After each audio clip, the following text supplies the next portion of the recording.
el día de hoy vamos a recordar algunos conceptos importantes relacionados a lo que es las medidas de dispersión. ¿Qué son las medidas de dispersión?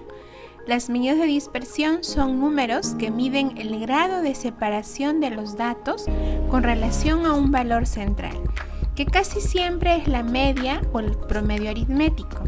Recordemos que las medidas de tendencia central que hemos visto anteriormente, más usadas son tres, ¿no? La media, la moda y la mediana, ¿no? Por lo general, la que más se utiliza es la media o promedio, pero muchas veces esta media o promedio no resulta tan confiable para poder tomar decisiones. Para ello, como complemento, tenemos que usar las medidas de dispersión para poder estudiar la variabilidad de los datos. Qué tan cerca o tan lejos se encuentran esos datos del promedio y ver, ¿no?, qué tan representativo resulta ese promedio que representa ese conjunto de datos de la muestra población que estamos estudiando. Entre estas medidas de dispersión más principales que vamos a estudiar tenemos la primera, que es el rango amplitud o recorrido, que lo representamos con una R.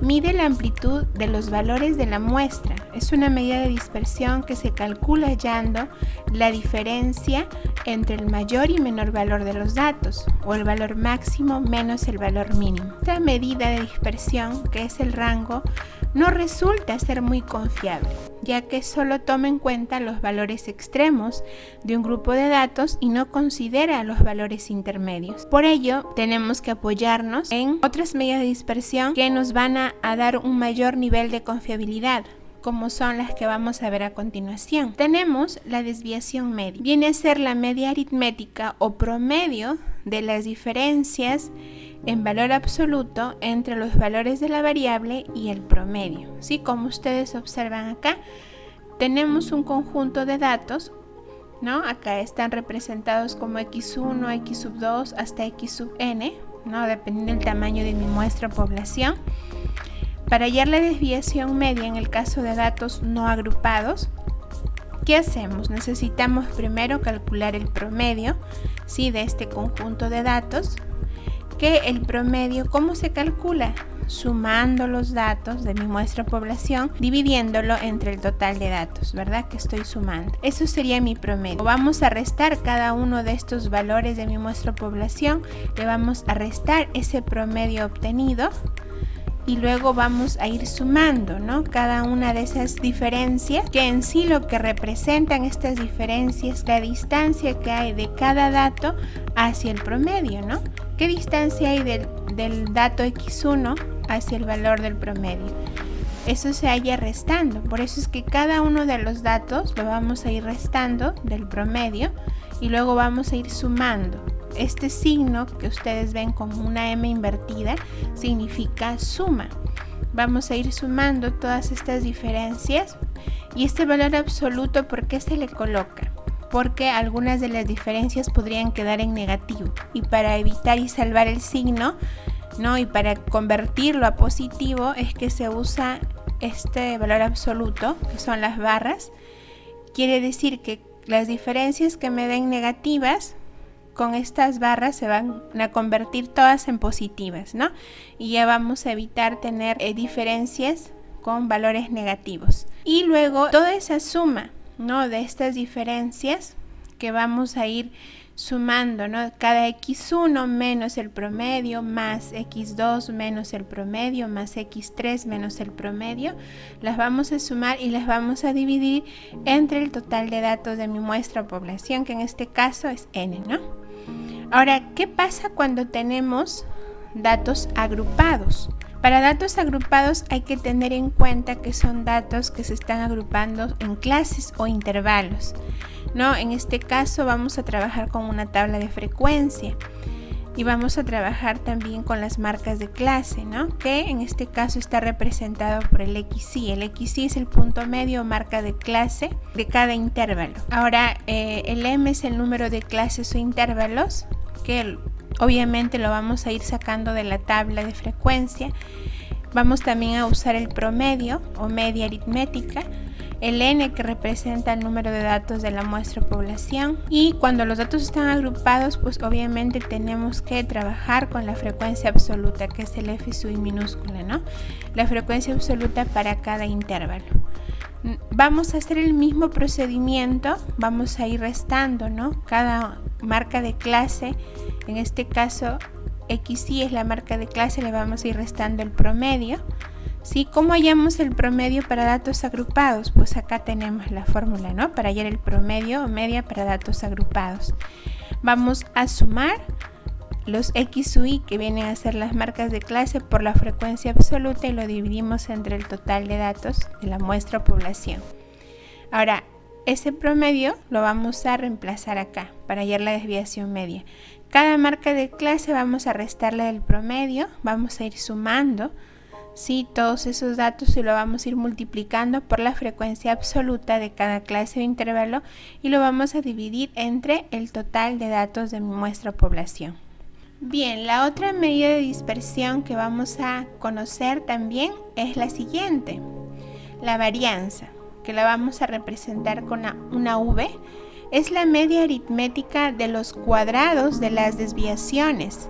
Se denota por una V y su unidad es el cuadrado de la unidad de los datos. ¿Qué quiere decir? Que la varianza, el resultado nos va a quedar con unidades al cuadrado, ¿no? Dependiendo del tipo de variable que estemos trabajando en la situación. A continuación vamos a ver la varianza para datos no agrupados, o sea, datos sueltos que no están en intervalos, como los que vemos acá. X sub 1, X sub 2 representan y X sub n representan a los datos de una determinada muestra o población que estamos estudiando. Bien, ¿y cómo hallamos la varianza? Para hallar la varianza a cada X sub i, que viene a ser el valor de las variables, vamos a ir restándole el valor del promedio, ¿sí?, de este conjunto de datos de mi muestra o población. Obviamente, primero tenemos que haber calculado la media o promedio aritmético de este conjunto de datos para luego poder hallar la varianza. Sí, ese es el primer paso, que ustedes tienen que calcular primero el promedio. Una vez que ya tienen el promedio, ya pueden hallar la varianza. Vamos a ir restando cada valor de la variable menos el promedio y lo vamos a elevar al cuadrado, ¿sí? Por ejemplo, x1 menos el valor del promedio que se obtiene al cuadrado más este símbolo, que es como una M invertida, significa sumatoria. Vamos a ir sumando más el otro valor de la variable, que es x2 menos el promedio, y elevarlo al cuadrado. Obviamente este x1, x2 y x3 representan datos, ¿no?, que me dan, ¿no?, que estoy estudiando. Pueden ser edades, pueden ser horas, pueden ser cantidad de estudiantes, depende de lo que yo estoy investigando. Entonces, hasta el último valor de la variable x sub n menos el valor del promedio lo vamos a elevar al cuadrado, y toda esa suma, ¿no?, de las distancias, de las desviaciones que están al cuadrado, las vamos a sumar y las vamos a dividir entre n, que viene a ser el tamaño de la población, ¿no? Y obtenemos de esa forma la varianza para datos no agrupados. Para la varianza para datos agrupados en intervalos o clases, la fórmula es casi similar, la única diferencia es que se va a multiplicar por la frecuencia absoluta, ¿no? F sub i viene a ser la frecuencia absoluta de cada clase o intervalo. Sí, si ustedes ven, es la misma fórmula, solo que acá en el numerador se le multiplica por el f sub i, que viene a ser la frecuencia absoluta. Ahora hay que tener en cuenta que la varianza nunca es negativa, porque ustedes ven que acá está elevado al cuadrado, ¿no? Al elevarlo al cuadrado, aunque esta distancia, cuando yo haga la resta, ¿no?, de cada valor de las variables menos el promedio, puede que algunas desviaciones queden negativas, pero como está elevado al cuadrado, recuerden que cuando se eleva, ¿no?, un número a una potencia par, siempre se hace positivo. O sea, nunca la varianza va a ser negativa. Cuando la variable toma un único valor, sí, en este caso, si x1, x2, x3 toman el mismo valor, vamos a suponer que estos valores representan a las notas obtenidas por un grupo de estudiantes en un examen, y vamos a suponer, ¿no?, en un caso ficticio que todos saquen 15, 15, 15, 15, 15. En ese caso, cuando la variable toma un único valor, es decir, toma un valor constante, entonces en ese caso la varianza siempre va a dar 0, ¿no? Va a dar 0. Y ustedes lo pueden comprobar, ¿no? Cuando ustedes hallen el promedio de esas notas, si todos han sacado 15, ustedes cuando hallen el promedio va a ser 15. Entonces cuando ustedes resten cada valor, ¿sí? 15 menos 15 se va a hacer 0 esto. 0 más 0 más 0 y al final la varianza va a dar 0, ¿no? Por ello se cumple esta propiedad que menciona acá. Cuando la varianza se aproxima a 0, es decir, su valor es muy pequeño, puede pasar que nos dé una varianza de 0,1, ¿no? Por ejemplo, o sea, se aproxima a 0, es decir, su valor es pequeño, nos indica que los datos están más concentrados alrededor de la media o promedio, o sea, están más cerca al promedio. En caso contrario, cuando la varianza es mayor, su valor es más grande, eso nos indica que los datos están más dispersos del promedio, o sea, más alejados del promedio. Eso nos indica también que al estar más alejados, los datos son más irregulares o variables. Y cuando están más cercanos al promedio, es decir, cuando la varianza es menor, quiere decir que los datos de la muestra son más regulares, ¿no? Más homogéneos. Muy bien, la otra medida de dispersión que vamos a ver es la desviación estándar. La desviación estándar o típica lo vamos a representar por una S. Expresa el grado de dispersión de los datos con respecto a la media aritmética de la distribución de datos. Su valor es igual a la raíz cuadrada de la varianza. O sea, anteriormente habíamos visto cómo se halla la varianza, ¿no? Una vez obtenido ese valor de la varianza, simplemente vamos a sacarle la raíz cuadrada a ese valor de la varianza y obtendríamos la desviación estándar o típica.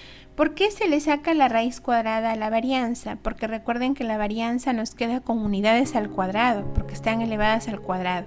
Entonces, para salvar eso, ya no nos queden las unidades de la variable al cuadrado, tenemos que sacarle la raíz y de esa forma ya nos quedaría solamente en las unidades normales, ¿no?, en las que se encuentra la variable que estamos estudiando, ¿no? Ahora, hay otra medida de dispersión que nos brinda resultados un poco más cercanos, ¿no?, y confiables para tomar decisiones, que es el coeficiente de variación. Mide la desviación estándar tomando como unidad de medida la media aritmética. Resulta ser más confiable que las otras medidas de dispersión y nos permite comparar desviaciones típicas o estándares de las variables o datos con unidades de medición diferentes o distintas. ¿Cómo sería el coeficiente de variación? Es igual al cociente, ¿no?, de la desviación estándar entre la media aritmética promedio y lo multiplicamos por el 100 para convertirlo a porcentaje. Ahora, para poder interpretar este coeficiente de variación, porque acá nos va a salir un valor, ¿no?, vamos a interpretarlo con esta tablita. Acá tenemos algunas referencias que nos van a permitir interpretar. Si el valor del coeficiente de variación nos da de 0% al 10%, eso nos indica que los datos de nuestra muestra o población son muy homogéneos con respecto a la media o promedio, o sea, están muy cercanos. Eso quiere decir que nuestra distribución de datos de nuestra muestra o población es bastante regular. Ahora, si el coeficiente de variación está de 11% a 15%, su interpretación es que son homogéneos. Del 16 al 25% heterogéneos, del 26% a más muy heterogéneos, o sea, muy alejados, ¿no?, del promedio. Ahora hay que tener en cuenta que para calcular la desviación media y varianza es necesario conocer la media aritmética o promedio de los datos, ¿no? Como les había dicho, ese es uno de los primeros pasos que ustedes tienen que realizar. Ahora, la varianza y la desviación estándar se utilizan para comparar grupos de datos que están expresados en las mismas unidades. El grupo más homogéneo, es decir, en que la media aritmética o promedio es más representativa, será aquel en que la varianza y la desviación estándar es menor. Al comparar dos o más conjuntos de datos, mientras menor es la desviación estándar o la varianza de un conjunto, se dice que su comportamiento es más homogéneo o regular que los otros. Del mismo modo, mientras mayor es su desviación estándar o varianza, se dice que es más heterogéneo o irregular. Sí, chicos, entonces hay que tomar en cuenta estos conceptos importantes que hemos aprendido hoy sobre medidas de dispersión, porque lo vamos a aplicar en algunas situaciones que vamos a desarrollar en la sesión de hoy. Muchas gracias por su atención, espero lo hayan comprendido. Y vamos entonces a explicar un ejemplo para que vean la aplicación práctica de las medidas de dispersión.